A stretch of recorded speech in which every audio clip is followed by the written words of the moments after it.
This seafood factory on the banks of Loch Fyne employs around 50 staff. But in the run-up to Christmas, demand in restaurants and shops rises.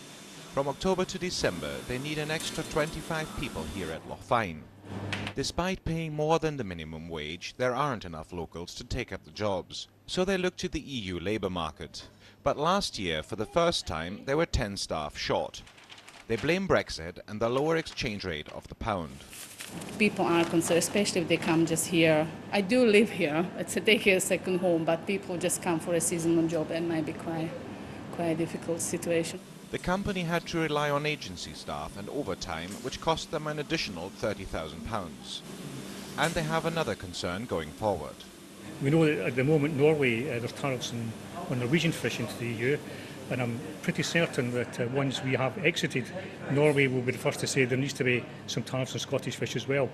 A UK government spokesperson said, "We want to have the greatest possible tariff and barrier-free trade with our European neighbours, as well as to negotiate our own trade agreements around the world."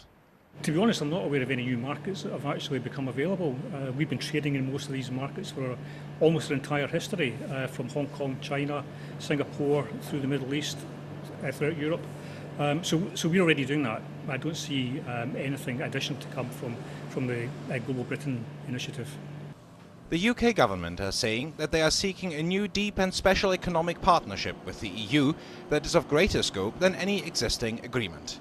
Andreas Wolf, reporting Scotland, Loch Fyne.